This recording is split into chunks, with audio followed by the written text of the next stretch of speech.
How not to give a damn.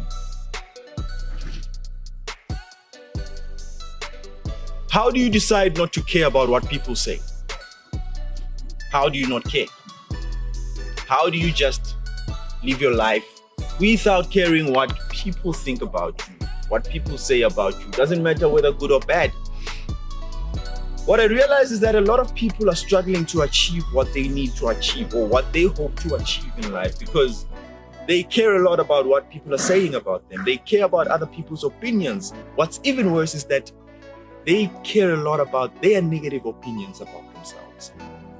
Very dangerous.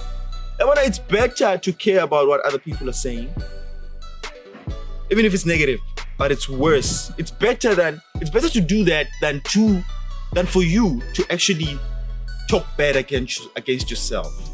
To be negative against yourself, to not believe in yourself. That's very bad. But today my concern is, how do you move away from a situation where you are stuck? You're just stuck in a situation where you can't move forward because you think, when I move forward, people might say this about me. When I do this, people might look at me and like, what are you doing? When I try and achieve something, people might look at me and say, you're trying to, where are you going? I mean, what are you trying to get? What are you trying to achieve? Then it's a problem. So how do you move away from that situation? Sadly, is the fact that most people are stuck in that zone. The zone of, what are people gonna say about me? What do people think about me? I'm talking about this because I know I was also in the trap of thinking a lot about what people are gonna say. Let me just give you a background story about me. I always was a funny guy. I grew up as a funny guy. As a young lady, I used to crack jokes at everything. At school, I'd crack jokes. When teachers are in front, I'd be the funny guy. I was a clown. Everyone knew. Primary school, I was a clown. I went to high school, I was a clown. So my life was like that. I was a clown. So I was always comfortable in making jokes, making everybody laugh. But then that on its own affected me. In what way? As much as I knew that I have some valuable information that I can share with the next person that can help them, I was stuck in being funny. I was scared, what if people do not find what I'm saying valuable? What if people start laughing at me because I'm known for making jokes? I'm known as a joker. So how do I move from being a joker to being a person who adds value, like what I'm doing right now?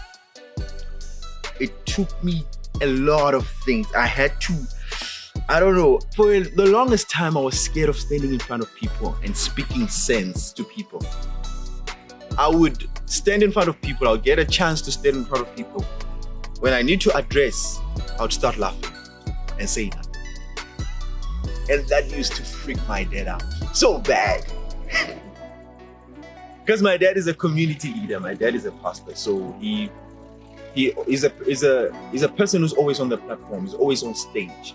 So sometimes he would give me platforms to stand on stage and say something because he was building me, he was building character in me. But because I'm a funny guy, when I get on stage, I'll start laughing. It was freaking out so bad. Can't imagine. But it affected me as much as it affected him because I also knew that I'm not gonna end up as a joker. I need to turn around at some point and I need to take life seriously. So how do I change? How do I move away from that? Then I decided that let me take a journey. Let me take a journey of learning. Let me take a journey of self-discovery and understanding what is it exactly that I want. You know, there's 3 steps to decision-making, effective decision-making that I believe. And I learned this from Tony Robbins. He calls it the RPM method. I think so. RPM method. Yeah. The first question you ask yourself when you decide is, what do you want? I know it seems like I'm going outside of the point. I'm not digressing. I'm going to come back to exactly what I'm talking about. What do you want? If you know what you want, clearly define what you want. In my case, I wanted to be a person who's viewed as valuable. I want to be able to give sensible information to people. I want to share knowledge with people. Knowledge that will change people's lives. That's what I wanted. So you need to be clear on what you want. If you can be clear on what you want, at least you're on the right track. You have your goal that's there. The next thing is, why do you want it? You need to understand why you want what you want. Why are you setting that goal?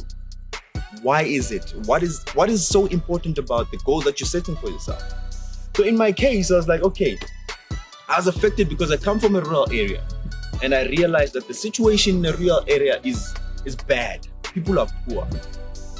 People are negative. People are just bad, and I wanted to change that situation. It was deep in me because seeing my dad doing what he was doing, I got inspired because I was like, this guy is changing people's lives. I want to change people's lives. I believe the world could be a better place if every one of us, or if most of us, were well off. So I wanted to be one of the people who bring that change, that positive change. So that why is very important, even right now. That's why I'm doing this video. It's very important because I am more than happy. What makes me happy is knowing that I added value to somebody's life. So that is my why. The third one is how. If you have your what clear, and if you have your why clear, the how is very easy because you can do it almost anyhow. You can get your goal almost anyhow. If your why and your what is very well defined, you can get your goal almost anyhow. So now, how do you forget about all these negative things that people think about you? The answer to that is you need to forget. Just forget about all comments. Switch off your head from both negative comments and positive comments. You know what a trap is? A trap is you taking to your heart the information that people tell you about how good you are. They tell you that you're so good at this. You're so funny. My man, this is the best. You are the best. Do not put it in your head. Detach from that emotion. If you are able to detach from all the glorified praises that people give you, it will be even better or even easier for you to detach from all the negative. Because you cannot go to the one side more positive and to the other side less. So you need to manage yourself, manage your emotions, be at a neutral position. When people say you are good at this, appreciate it. Thank you. But do not get attached to that emotion. When people say you are bad at this, say thank you. Take whatever that matters to you, that really affects you, but then do not attach your emotion to it because it's going to mess up your mind. You cannot live like a robot. Not even a robot. You cannot live like a tool that people just use. People will use you, and if you're gonna allow your emotions to be controlled by how people feel, you're not gonna live life. So right now, I don't even care whether you say I'm good with what I do or bad with what I do. I take it the same way. If you say I'm good, thank you. I appreciate it. That's great. If you say I'm bad, okay, why? Tell me why. Because of 1, 2, 3, 4, 5. If it's valuable, I will take it, but I won't attach my emotions to it. You get what I'm saying? So if for you to change from thinking and taking to your head what people say about you, how to not give a damn about what people say about you, you need to be fair. Fair with yourself. Take positive comments, negative comments, put them on the same level. Your life will be fine. I'm done.